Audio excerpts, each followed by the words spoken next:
అనవసరమైన వ్యాఖ్యానాలు చేశాడు. దేని మీద? ప్రైవేట్ రంగంలో ఉన్నటువంటి పాఠశాలలు, కళాశాలలు పనిచేస్తున్నటువంటి ఉపాధ్యాయ మిత్రులపైన అనుచితమైన వ్యాఖ్యానం. అనవసరం. 10th ఫెయిల్ అయినోడు, ఇంటర్మీడియట్ ఫెయిల్ అయినోడు, డిగ్రీ ఫెయిల్ అయినోళ్ళు టీచర్లుగా పనిచేస్తున్నారు అని మాట్లాడాడు.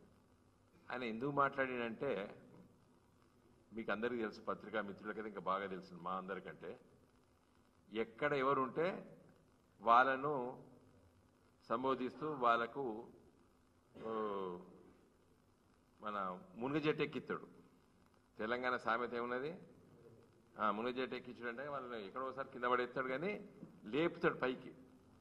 అక్కడ ఉన్నటువంటి ప్రభుత్వ ఉద్యోగస్తులు, టీచర్లు, ఆ టీచర్ల మెప్పు కోసము ప్రైవేట్ రంగంలో ఉన్నటువంటి ఉపాధ్యాయ మిత్రుల్ని కించపరిచే విధంగా వ్యాఖ్యానం చేశాడు.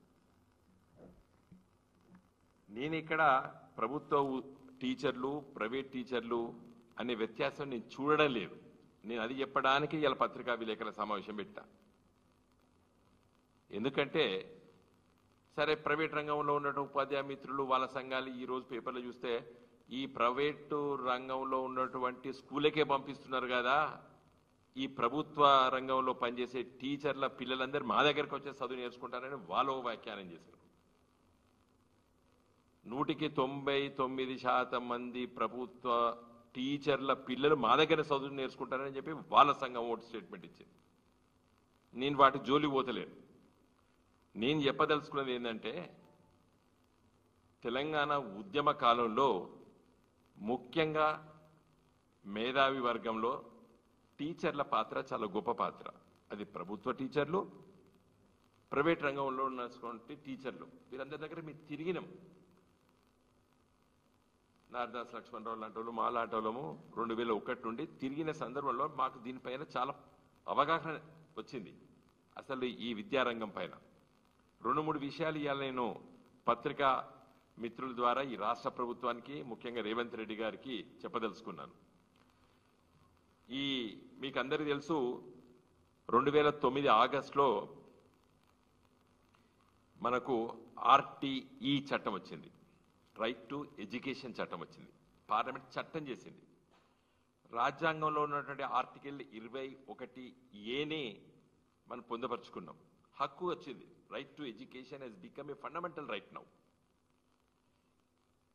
దీంట్లో ఈరోజు ఎన్ని స్కూళ్ళు ఉన్నాయి దేశంలో, ఎన్ని ప్రైవేట్ రంగంలో ఉన్న స్కూళ్ళు అనేది చాలామంది ఈ విద్యా విధానంపై విశ్లేషణ చేస్తూ చాలా కష్టపడేటువంటి చాలా సంఘాలు, ఫౌండేషన్స్, మన రాష్ట్రంలో MB ఫౌండేషన్ కూడా చాలా గొప్పగా పనిచేస్తుంది.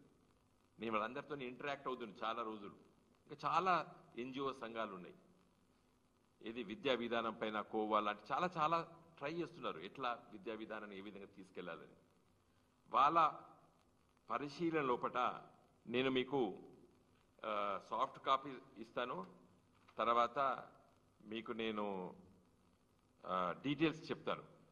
ఈరోజు రాష్ట్రంలో మొత్తం పాఠశాలలో 40,941 ఉన్నాయి. ఈ లెక్కలు చేసేటప్పుడు 23 వరకు ఒక స్కూలు మూతపడవచ్చు, లేదా 2 స్కూలు తెరవచ్చు, అది వేరే విషయాలు. దిస్ ఈస్ డైనమిక్గా ఉంటాయి, మారుతుంటాయి. కాబట్టి నేను ఈ విశ్లేషణ చేసిన సందర్భంలో వచ్చిన లెక్కల మీకు అన్ని డీటెయిల్స్ ఇస్తున్నాను.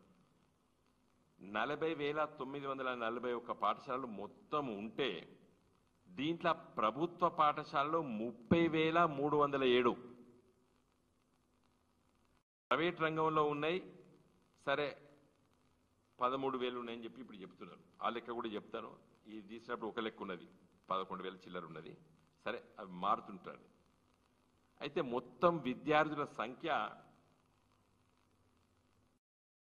59,45,222 ఈ లెక్కలు తీసేటప్పుడు. దాంట్లో ప్రభుత్వ పాఠశాలలో 28,95,456, అదే ప్రైవేట్ రంగంలో 30,49,766.